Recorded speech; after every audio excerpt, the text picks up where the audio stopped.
विधानसभा चुनाव के नतीजे भले ही अभी भविष्य के गर्भ में हैं, भाजपा और सपा दोनों सरकार बनाने की दावेदारी कर रहे हैं, पर हकीकत ये है कि भाजपा बहुमत के आंकड़े पार करने को लेकर पूरी तरह आश्वस्त है।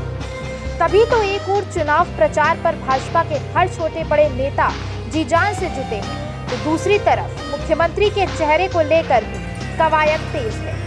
भाजपा ने जिन राज्यों में दोबारा सरकार बनाई उनमें भले ही मुख्यमंत्री को रिपीट कर दिया हो, पर उत्तर प्रदेश को लेकर वो एक नया प्रयोग करने की तैयारी में है। इस बार मुख्यमंत्री मनोनीत नहीं चयनित होगा, विधायकों को मुख्यमंत्री चुनने का अवसर दिया जाएगा। इस बार योगी आदित्यनाथ के साथ ही भाजपा हाईकमान के पास मुख्यमंत्री के लिए कई नाम और भी। हाईकमान ने सोशल इंजीनियरिंग के तहत मुख्यमंत्री बनाने के लिए दलित समाज के भी नेताओं के नाम पर विचार किया है।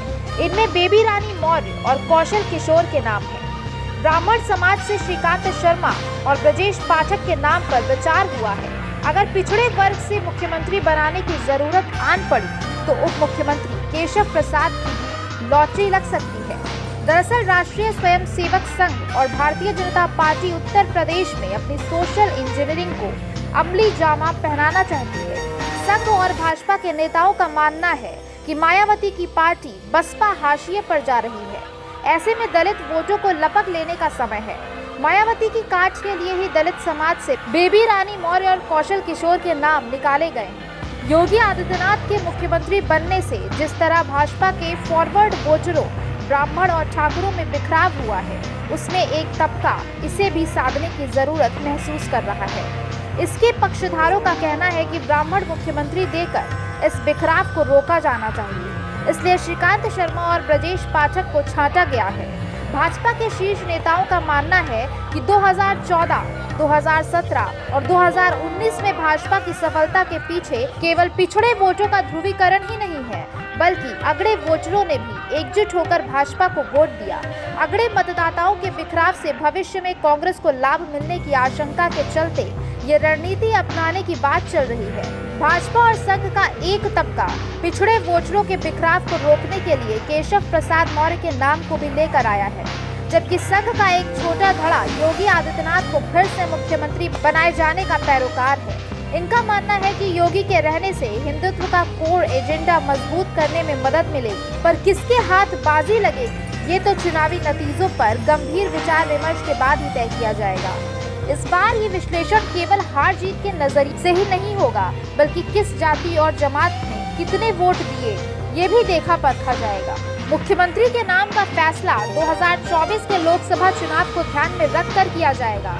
योगी आदित्यनाथ गोरखपुर के प्रसिद्ध गोरखनाथ मंदिर के महंत तथा राजनेता और उत्तर प्रदेश के मुख्यमंत्री हैं। इन्होंने 19 मार्च 2017 को प्रदेश के विधानसभा चुनावों में भारतीय जनता पार्टी की बड़ी जीत के बाद यूपी के 21वें मुख्यमंत्री पद की शपथ ली। उन्होंने 1998 से 2017 तक भारतीय जनता पार्टी के टिकट पर गोरखपुर लोकसभा क्षेत्र का प्रतिनिधित्व किया था। योगी आदित्यनाथ गोरखनाथ मंदिर के पूर्व महंत अवैधनाथ के उत्तराधिकारी हैं। वो हिंदू युवाओं के सामाजिक, सांस्कृतिक और राष्ट्रवादी समूह हिंदू युवा वाहिनी के संस्थापक भी हैं। इनकी छवि एक प्रखर हिंदू राष्ट्रवादी नेता की है। गोरखनाथ मंदिर के महंत की गद्दी का उत्तराधिकारी बनाने के 4 साल बाद ही महंत अवैधनाथ ने योगी को अपना राजनीतिक उत्तराधिकारी भी बना दिया। जिस गोरखपुर से महंत अवैधनाथ 4 बार सांसद रहे, उसी सीट से योगी 1998 में 26 साल की उम्र में लोकसभा पहुंच गए। वो 12वीं लोकसभा 1998 से 99 के सबसे युवा सांसद रहे। पहला चुनाव वो 26,000 के अंतर से जीते, पर 1999 के चुनाव में जीत हार का ये अंतर 7,322 तक सिमट गया।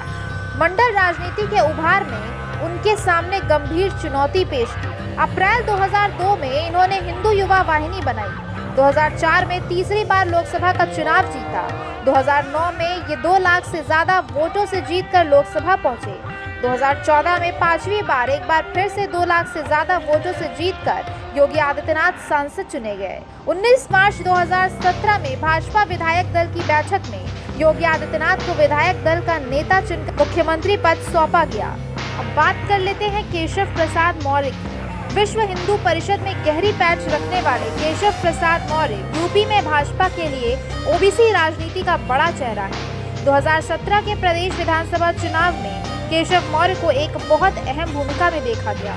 इसी भूमिका को देखते हुए इन्हें उप मुख्यमंत्री के रूप में चुना गया। 2022 के चुनावों के ठीक पहले स्वामी प्रसाद मौर्य और दारा सिंह चौहान सहित कुछ अन्य ओबीसी नेताओं के भाजपा छोड़ जाने के बाद केशव मौर्य का पार्टी में कद और बढ़ गया। केशव मौर्य की मौजूदगी भी अब ज्यादा बढ़ गई है। ज्यादातर ओबीसी नेताओं ने भाजपा छोड़ते वक्त पार्टी में पिछड़ों और दलितों की उपेक्षा का आरोप लगाया था। केशव मौर्य नेताओं के बयानों का जवाब देने में सबसे आगे रहे। उत्तर प्रदेश के कई क्षेत्र में कुशवाहा जाति फैली हुई है। स्थान परिवर्तन के साथ इनका उपनाम भी बदलता है। कई जगहों पर ये सैनी और शाक्य के उपनाम से भी जाने जाते हैं।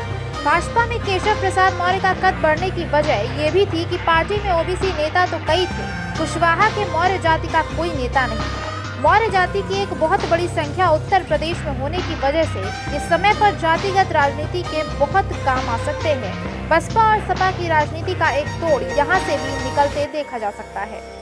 ऐसे ही तमाम अपडेट के लिए जुड़े रहिए न्यूज़ ट्रैक के साथ। और अगर आपको हमारे वीडियोस पसंद आते हैं तो चैनल को लाइक करिए, सब्सक्राइब करिए, शेयर करिए और साथ ही साथ बेल आइकॉन को दबाना मत भूलिएगा। नमस्कार।